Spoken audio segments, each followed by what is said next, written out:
주님께서 오늘 우리에게 주신 말씀 마가복음 7장 1절에서 23절입니다. 주신 말씀 교독합니다. 제가 먼저 읽습니다. 바리새인들과 또 서기관 중 몇이 예루살렘에서 와서 예수께 모여 들었다가 그의 제자 중 몇 사람이 부정한 손, 씻지 아니한 손으로 떡 먹는 것을 보았더라.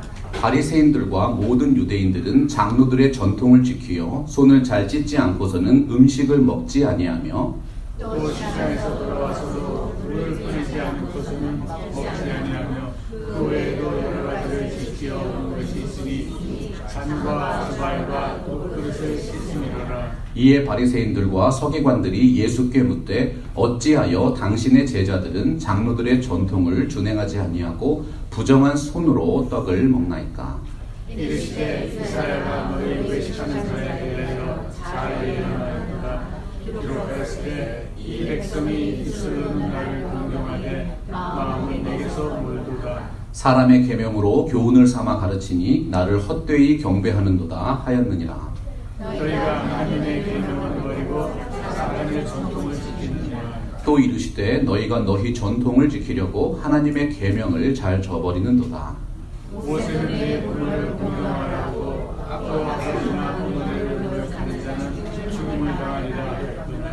너희는 이르되 사람이 아버지에게나 어머니에게나 말하기를 내가 드려 유익하게 할 것이 고르반 곧 하나님께 들음이 되었다고 하기만 하면 그만이라 하고 자기 아버지나 어머니에게 다시 아무것도 하여 드리기를 허락하지 아니하여 너희가 전한 전통으로 하나님의 말씀을 폐하며 또 이 같은 일을 많이 행하느니라 하시고 우리를 다시 불러 이르시되 너희는 다 내 말을 듣고 깨달으라. 무엇이든지 밖에서 사람에게로 들어가는 것은 능히 사람을 더럽게 하지 못하되 사람 안에서 나오는 것이 사람을 더럽게 하는 것이라. 무리를 떠나 집으로 들어가시니 제자들이 그 비유를 묻자온대 예수께서 이르시되 너희도 이렇게 깨달음이 없느냐. 무엇이든지 밖에서 들어가는 것이 능히 사람을 더럽게 하지 못함을 알지 못하느냐. 이는 마음으로 들어가지 아니하고 배로 들어가 뒤로 나감이라. 이러므로 모든 음식물을 깨끗하다 하시니라.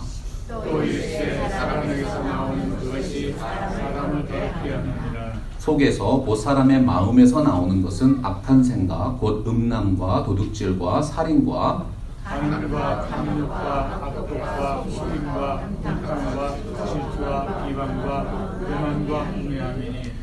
다 같이 하겠습니다. 이 모든 악한 것이 다 속에서 나와서 사람을 더럽게 하느니라. 아멘. 하나님의 말씀입니다. 할렐루야. 하나님의 은혜와 평강이 여러분의 삶에 가득하시기를 주님의 이름으로 축복합니다. 트리니티 신학교의 선교와 교수이신 폴 히버트 박사는 사람이 다른 문화를 접할 때 가장 예민하게 반응하는 것은 더러움과 깨끗함에 대한 감정이라고 했습니다. 우리는 맨손으로 식사하는 것을 상당히 지저분하다고 생각하죠. 하지만 예를 들어서 인도 사람이 미국을 방문하면 어떻게 합니까? 어떻게 다른 사람이 쓰던 포크와 나이프로 음식을 먹을 수 있는가? 자기만이 쓸 수 있는 깨끗한 오른손으로 스테이크를 집어먹는 것입니다. 사실 더러움과 깨끗함이라는 감각은 인간 관계 속에서 항상 느끼는 지극히 평범한 감정이지요. 인간은 본성적으로 자기 자신을 더러운 것과 깨끗한 것에서 구별하는 습성이 있습니다. 오늘 말씀 1절 보면 예루살렘에서 갈릴리까지 내려온 바리새인과 서기관들이 등장합니다. 그들이 왜 예루살렘에서 예수님께로 나왔습니까? 좋은 단서가 2절에 있죠. 그들이 예수님의 제자 중 몇 사람이 부정한 손, 곧 씻지 아니한 손으로 떡 먹는 것을 보았더라. 예루살렘은 이스라엘 민족의 종교와 삶의 중심이었습니다.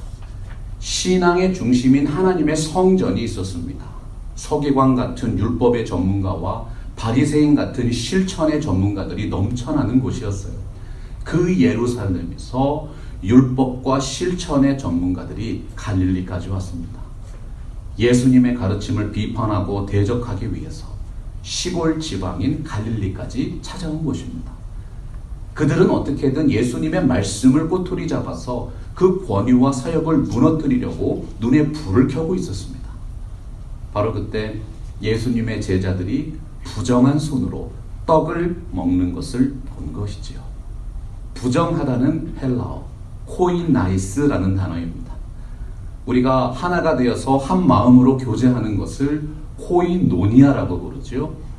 죄악과 하나가 되어서 범죄한 영혼이 되면 코이나이스, 부정한 삶이 됩니다. 왜 바리새인과 서기관들은 제자들이 죄악과 하나가 되어서 부정하게 되었다, 타락한 영적인 상태에 빠졌다고 생각했을까요? 손을 씻지 않고 먹는 것이 단순한 위생적인 청결함을 얻긴 것이 아니라 하나님과의 관계를 유지하는 죄의적인 정결함, 거룩함을 깨뜨렸다고 생각한 것입니다. 성경에서 거룩함과 정결함의 교리가 가장 뚜렷하게 기록되어 있는 책, 레위기서죠. 레위기서의 주제는 sacred, 성결입니다. 성결이라는 단어는 두 개의 개념으로 이루어져 있어요. 거룩과 정결입니다. 우리가 보통 거룩함을 holiness라고 표현하고 정결함을 cleanness라고 번역합니다. 거룩함이 하나님께 가까이 나갈 수 있는 조건을 말씀한다면, 정결함은 우리의 삶 속에서 필요한 모든 교제와 사귐의 조건입니다.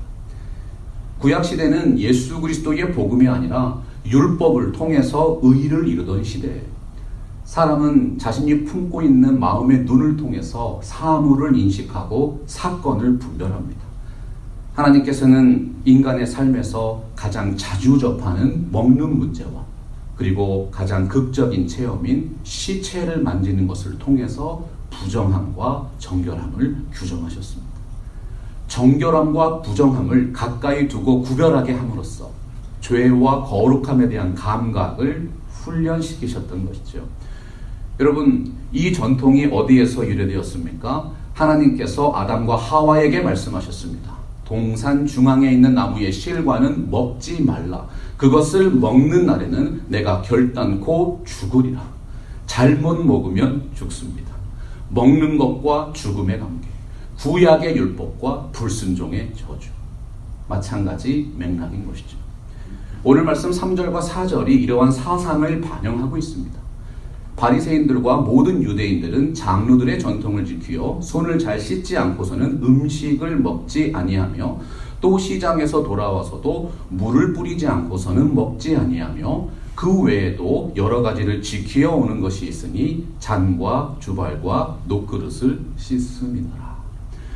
우리 한국에도 유교적인 전통이 있습니다. 한국 사람들은 제사를 지낼 때 제사 지내는 사람들이 먼저 목욕 정제를 했죠. 제사에 올라가는 모든 그릇과 기구를 다 씻었어요. 특히 음식을 만드는 사람들은 반드시 깨끗하게 손을 씻고 제사상을 준비했습니다. 당시 유대인들도 비슷한 사고방식과 문화가 있었습니다. 마치 우상신을 섬기는 제사를 드리듯이 구약의 제사 제도에 대한 잘못된 해석과 전통으로 예수님과 제자들을 비판했던 것입니다. 오늘 말씀 5절입니다. 이에 바리새인들과 서기관들이 예수께 묻되 어찌하여 당신의 제자들은 장로들의 전통을 준행하지 아니하고 부정한 손으로 떡을 먹나이까? 사실 구약 성경에서 정결함과 부정함을 구별하는 것은 레위기서에 처음 나오는 것이 아니죠. 창세기 7장 보면 노아가 방주에 들어갈 동물들을 구별했습니다. 창세기 8장 20절 보면 노아가 방주에서 나와서 하나님께 번제를 드릴 때 정결한 짐승을 골라서 드렸다는 말씀이 있어요. 동물에 대한 이러한 구별과 구분들이 왜 시작되었습니까? 하나님께 드리는 제물로서 그것이 합당한가 아닌가. 마찬가지로 레위기서 11장 이후에 보면 삶 속에서 요구되는 성결이 무엇인가 구별했습니다. 두 가지 이유가 있었어요. 첫째는 위생적인 이유죠. 레위기서에서 금지된 것들은 삶의 환경을 불결하게 만들거나 병에 대한 전염성이 높은 것들이었습니다. 청결한 교제와 사귐을 위한 조건, 정결함에 대한 규정이었습니다. 두 번째는 신앙적인 이유였죠.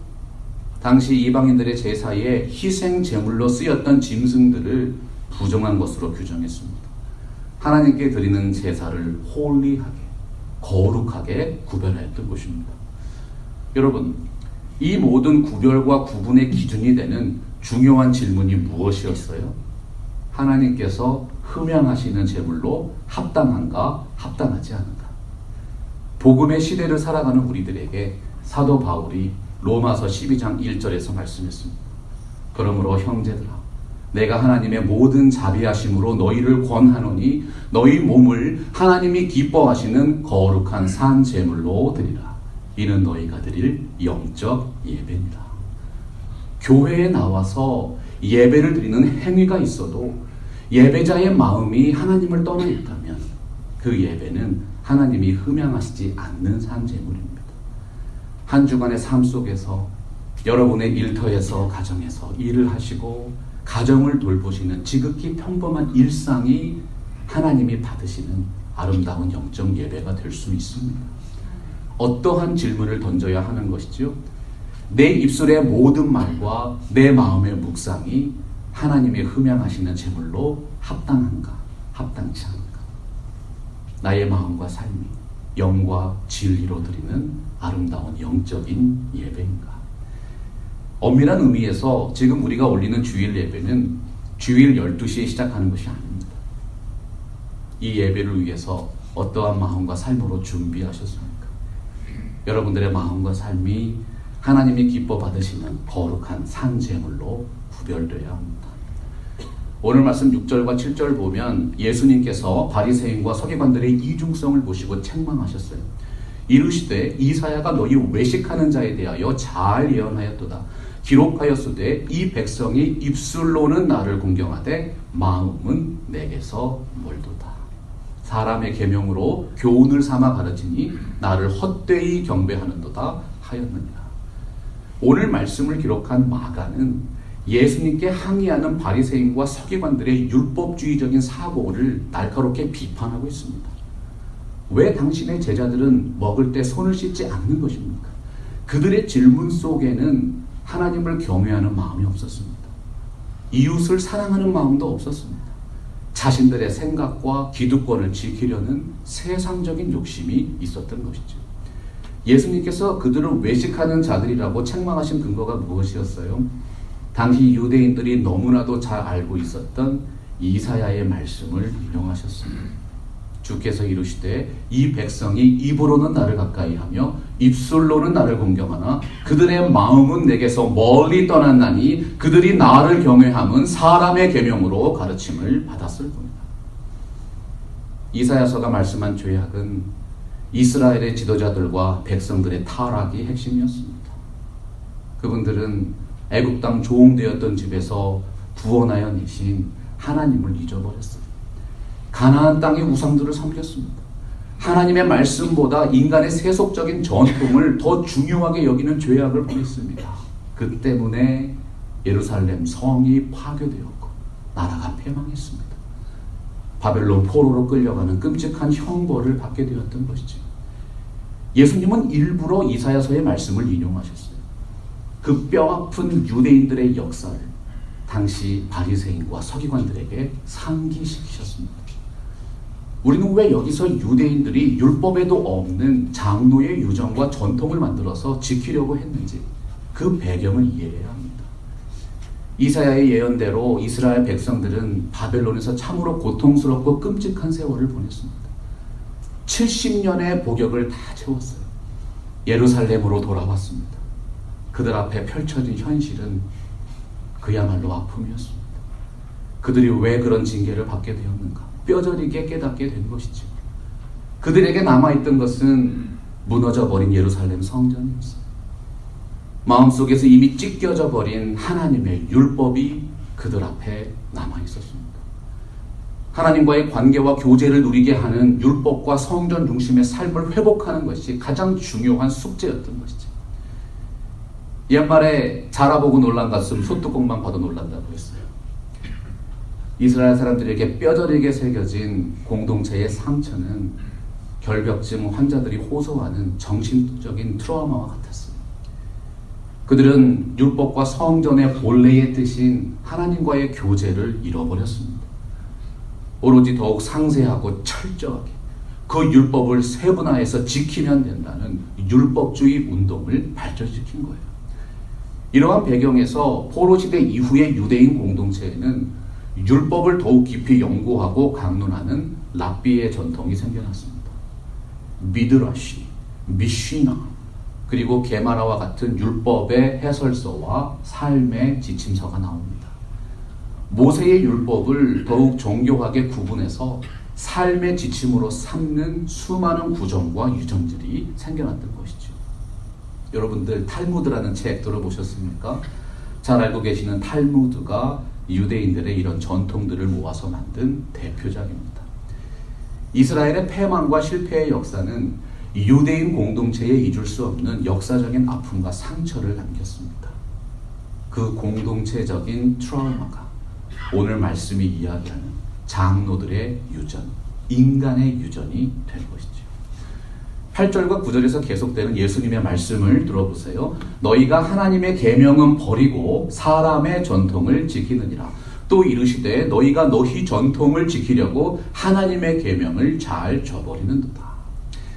당시 바리새인과 서기관들의 완악함은 율법과 성전을 향한 유대인들의 순수한 의도와 열정을 오히려 퇴색시켰습니다. 그들의 그 아름다운 의도를 변질시켰습니다.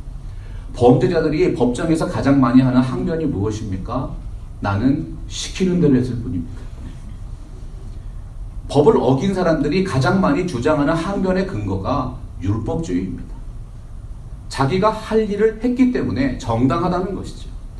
바리새인과 서기관들의 사고방식이 그와 같아요. 그들은 마침내 모세의 율법에도 없는 인간이 세운 규례와 규정을 예수님과 그 제자들을 비판할 목적으로 악용했어요. 손을 씻거나 몸을 씻는 것은 오늘날의 세례를 의미하는 단어들입니다. 그들은 평범한 삶 속에서 몸에 때가 끼고 냄새가 나고 먹을 때 손을 씻지 않는 것들을 하나님과의 교제를 더럽히는 종교적인 행위라고 생각했어요.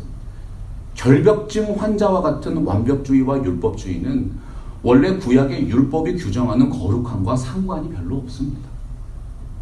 구약의 율법이 규정하는 거룩함과 별로 상관이 없는 잘못된 성경 해석이라고 예수님께서 강조하신 것입니다. 오늘 말씀 10절과 11절 보시면 그들이 모세의 율법을 어떻게 잘못 이해하고 악용하고 있는지 사례를 들어서 말씀하고 계시죠.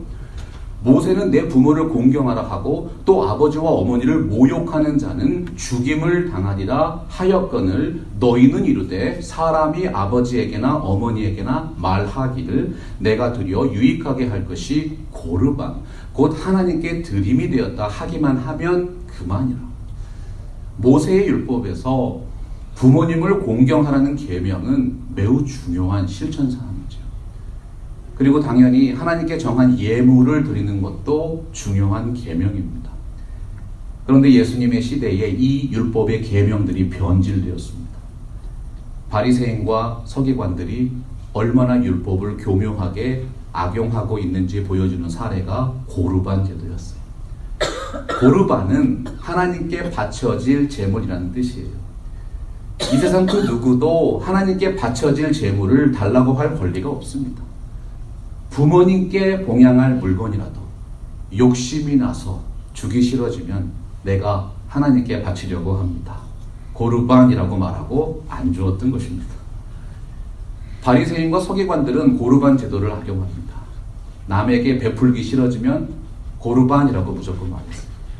그리고 나서는 하나님께도 바치지 않았죠. 그러한 외식과 불법을 행했던 것입니다. 마찬가지 맥락이에요. 오늘 말씀에서 그들이 문제 삼은 거룩함에 대한 율법도 본래의 율법의 정신과는 아무런 상관이 없는 해석이었어요. 가난한 서민들은 나가서 일해야 하고 땀 흘려야 하고 먼지 묻히고 더러운 일을 하며 생계를 유지할 수밖에 없습니다. 일하다가 먹을 때는 손을 씻지 않는 것이 다반사죠. 율법의 가르침과는 아무런 상관이 없는 그저 평범한 일상일 뿐입니다. 그러나 바리새인들은 좋은 집에서 깨끗한 음식을 구별해서 먹으면서 하나님의 백성들을 더럽다고 비방하는 죄악을 범했던 것입니다. 사랑하고 존경하는 성도 여러분, 율법의 정신이 무엇입니까? 위로는 하나님을 예배하고 옆으로는 이웃을 사랑하는 것입니다. 자기들이 만든 기준으로 자기보다 못한 사람들을 욕하고 비방하고 무시하면 되겠습니까? 그런 파렴치한 종교 정치 지도자들은 하나님이 원하시는 율법의 수호자가 될 수 없는 것이죠. 그들의 마음은 너무나도 교만했습니다. 심지어 하나님의 아들이신 예수 그리스도 앞에서도 비방과 정죄를 멈추질 않았어요. 일생을 거룩함과 정결함의 모범으로 살아가신 예수님이세요. 그런데 예수님에게 죄가 무엇이고 악이 무엇인지 판단하려는 큰 죄악을 범하게 되었던 것입니다. 진정으로 거룩한 사람은 인간이 만든 법과 전통에 앞서서 하나님의 말씀을 더욱 믿고 순종합니다. 예수님이 오늘 말씀 13절에서 어떻게 그들의 이중성을 책망하셨어요? 너희가 전한 전통으로 하나님의 말씀을 폐하며 또 이 같은 일을 많이 행하고 있느냐. 성경이 말씀하는 예배의 핵심은 하나님과의 영적인 교제입니다. 진정한 순종, 이웃을 내 몸처럼 사랑하는 것입니다. 예수님께서 왜 회당에서 율법을 강론하셨어요? 왜 복음을 전파하셨습니까? 왜 수많은 병자들을 고치셨습니까? 그 모든 사역이 하나님께서 예수님을 이 땅에 보내신 목적을 이루기 위함이셨지요. 하나님과 마음껏 교제할 수 있도록 하는 완전한 거룩함의 길을 열어주시는 것입니다. 예수님의 모든 사역이 완전한 코이노니아를 열어주시기 위한 복음의 여정이었음을 선포하고 있는 것입니다.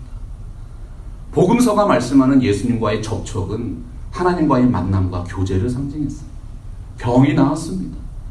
줄인 자가 먹게 되어서 강건함을 누리는 놀라운 역사가 일어났습니다. 이 모든 역사, 구약 성경의 제사 제도, 율법이 요구하는 죄의적인 거룩함, 정결함과 관련이 있습니다. 마가복음은 바로 그 관점에서 아무리 더러운 죄인이라도 그 어떤 심한 병에 걸린 사람이라도 예수님을 만나면 깨끗해지고 온전해졌다고 선포하는 것. 예수 그리스도의 만남을 통해서 하나님을 믿게 된 사람들이 거룩한 성도들입니다. 그리스도 안에서 율법이 요구하는 모든 죄의적인 흠결사항이 사라지게 되었어요. 부정한 사람이었습니다. 코이 나이스였어요. 그분들이 어떠한 교제를 나누고 있습니까? 그리스도와 연합된 사람, 코이노니아를 나누고 있습니다. 그리스도의 몸된 교회인 것이죠. 예수님의 옷자락에 손만 대어도 병이 나았습니다. 예수님께서 말씀만 하셔도 병이 나는 놀라운 기적이 이스라엘 땅에 있었던 바리새인과 서기관들의 눈 앞에서도 일어났습니다. 중요한 것은 바리새인과 서기관들은 자신들의 눈 앞에 서 계신 예수께서 구약 성경이 일관되게 말씀하고 예언한 그리스도이심을 믿지 못했다는 것입니다. 그렇게 많은 말씀을 들었습니다. 기적의 역사도 눈으로 보고 체험했습니다. 그럼에도 불구하고 왜 그들이 끝까지 믿지 못했습니까? 왜 살아계신 복음이신 예수 그리스도를 정죄하고 인정하지 못한 것입니까? 예수님 말씀하셨어요. 다만 하나님을 사랑하는 것이 너희 속에 없음을 알았노라. 진정으로 거룩한 사람은 진실한 마음으로 하나님 사랑하고 예배하는 사람입니다. 진심으로 사랑하면 다른 것이 보이지 않습니다. 그 마음의 중심에 하나님을 사랑함이 있는가 없는가. 14절에서 16절입니다. 무리를 다시 불러 이르시되 너희는 다 내 말을 듣고 깨달으라. 무엇이든지 밖에서 사람에게로 들어가는 것은 능히 사람을 더럽게 하지 못하되 사람 안에서 나오는 것이 사람을 더럽게 하는 것이라 하시고, 밖에서 안으로 들어갑니다. 제자들이 씻지 않은 손으로 먹었던 그 음식을 뜻하는 것이죠. 그들이 더럽다고 주장했던 그 손과 그 음식은 하나님이 말씀하시는 거룩함과 정결함과는 근본적으로 아무런 상관이 없다는 것입니다. 손에 때가 많이 묻고 몸이 더러워지면 병균이 들어가서 육신이 병이 들 수는 있습니다. 하지만 그것이 하나님께서 말씀하시는 거룩한 삶과 무슨 상관이 있어요? 사람 안에서 나오는 것들이 오히려 영혼을 더럽게 만들고 하나님과의 영적인 관계를 병들게 하는 결정적인 요인이 되는 것이죠. 20절에서 23절입니다. 또 이르시되 사람에게서 나오는 그것이 사람을 더럽게 하느니라. 속에서 그 사람의 마음에서 나오는 것은 악한 생각, 곧 음란과 도둑질과 살인과 간음과 탐욕과 악독과 속임과 음탕과 질투와 비방과 교만과 우매함이니 이 모든 악한 것이 다 속에서 나와서 사람을 더럽게 하느니라. 성경이 말씀하는 마음은 지성과 감정과 의지로 구성이 되어 있습니다. 인격적인 신앙은 지성과 감정과 의지가 균형 있게 역사하는 진정한 사람됨을 말하는 것이죠. 깊은 샘물이 좋은 물을 뿜어내면서 온 땅을 적시고 풍성케 만듭니다. 진실한 마음은 하나님을 믿고 예배하는 사람의 삶에는 그 선한 마음에서 선한 열매를 맺는 아름다운 삶을 이루게 만듭니다.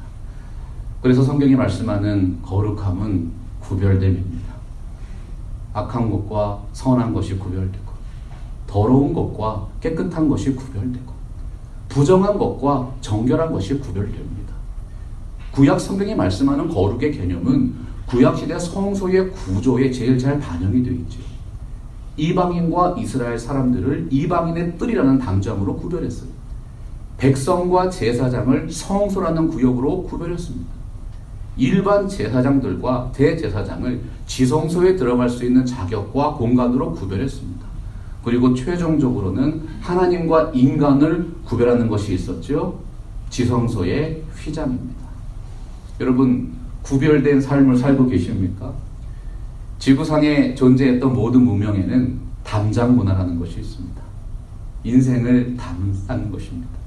담을 쌓고 벽을 세우는 인간의 문화는 죄와 사망의 율법으로부터 자기 스스로를 보호하려는 가장 기본적인 생존 본능이에요. 이 모든 것들은 세상은 결코 완전한 자유와 해방을 누릴 수 없는 타락한 세상임을 반증하고 있습니다. 그것이 국가든 사람이든 세상은 언제나 담을 쌓고 벽을 세우고 있습니다. 하나님 말씀 성경은 그 어쩔 수 없는 인간의 상태를 죽기를 무서워함으로 한평생 매어 종 노릇하는 삶이라고 표현했어요. 요한복음 1장 36절 보니까 세례 요한이 예수님을 바라보며 말씀합니다. 보라, 이 세상 죄를 지고 가는 하나님의 어린 양이었다. 하나님이 흠양하시는 온전한 속죄의 제물, 오직 한 분 예수 그리스도셨습니다. 예수 그리스도를 빌라도에게 넘겨서 처벌을 요구했던 자들이 당시 이스라엘 백성을 대표하는 대제사장과 장로들이었어요. 믿음이 있다는 것은 바로 볼 수 있다는 뜻입니다. 믿음이 없는 사람들은 자신의 느낌과 생각으로 모든 것을 판단하고 정죄합니다. 그들의 마음과 생각으로는 그 거룩한 하나님의 아들조차도 당장 처형시켜서 없애버려야 하는 죄인에 불과했던 것이죠. 결국 예수님은 온 백성을 향한 희생제물로 장로들의 손을 통해 죽음으로 넘겨지게 되었어요. 예수님이 십자가 위에서 이루신 것이 무엇입니까? 그리스도의 십자가 위에서 하나님과 인간 사이를 가로막는 최종적인 장벽, 휘장이 찢어졌습니다. 이 뜻을 따라 예수 그리스도의 몸을 단번에 들이심으로 말미암아 우리가 거룩함을 얻었노라. 우리가 예수 그리스도의 피를 힘입어서 성소에 들어갈 수 있는 담력을 얻게 된 것입니다. 사도 바울은 로마서 6장 14절에서 죄가 너희를 주장하지 못하리니 이는 너희가 법 아래 있지 아니하고 은혜 아래 있다고 선포했습니다. 십자가는 온전한 거룩함을 이루는 죄사함의 제사입니다. 온전한 순정을 이루어내신 율법의 마침이고 율법의 완성인 것이죠. 율법은 모세로 말미암아 주어진 것이요 은혜와 진리는 예수 그리스도로 말미암아 온 것이라. 구약의 제사장들이 목숨을 걸고 겨우 들어가던 그 거룩한 성소를 이제 신약의 성도들은 예수 그리스도의 피를 힘입어서 담대하게 들어갈 수 있게 된 것입니다. 여러분, 막힌 담을 제거하고 하나님과 이웃과의 진정한 관계를 열어주신 우리 주 예수 그리스도만 생각하십시오. 서로의 허물을 용서하지 못할 이유가 무엇입니까? 부족해도 사랑할 수 있습니다. 모자라도 섬길 수 있습니다. 주님께서 우리에게 허락해 주신 그 은혜와 진리만 생각하면 우리의 마음이, 우리의 심장이 다시 새롭게 뛰는 것이죠. 그리스도인들이 추구하는 진정한 거룩함은 하나님과의 친밀함입니다. 그리스도인들이 이제 추구하는 진정한 정결함은 모든 막힌 담을 헐고 예수 그리스도의 사랑으로 용서하고 하나가 되는 것입니다. 여러분, 이렇게 질문해 드립니다. 여러분, 하나님과 친하십니까? 하나님과 친밀하게 생생하게 동행하고 계십니까? 그러면 용서하세요. 사랑하세요. 받아주세요. 하나가 되어 주고 함께 해주고 서로 존중하고 사랑해 주는 것입니다. 하나님이 우리를 부르심은 부정하게 하심이 아니요 거룩하게 하십니다. 그러므로 저버리는 자는 사람을 저버림이 아니요 너희에게 그의 성령을 주신 하나님을 저버림입니다. 예수 그리스도 안에서 하나님과 더욱 친밀한 교제를 나누시고 이웃을 더욱 사랑하시는 팜스프링스 개혁 장로교회 되시기를 축원합니다. 아멘. 이것이 바로 예수님께서 이 땅에 계실 때 원하셨던 그리스도의 공동체입니다. 무슨 일이 있어도 어떠한 상황에 닥쳐도 끝까지 이 주님의 거룩한 교회를 지켜가십시오. 세상 마지막 날에 주님께서 다시 오셔서 여러분에게 이렇게 칭찬하실 거예요. 잘하였도다. 착하고 충성된 종아. 우리 주님에게 이 놀라운 칭찬을 받는 진정한 주님의 제자 공동체로 세워주시기를 간절히 소원합니다. 아멘. 말씀 앞에서 경외함으로 주께 홀로 섭니다. 생명의 말씀 읽고 순종해 주를 예배합니다.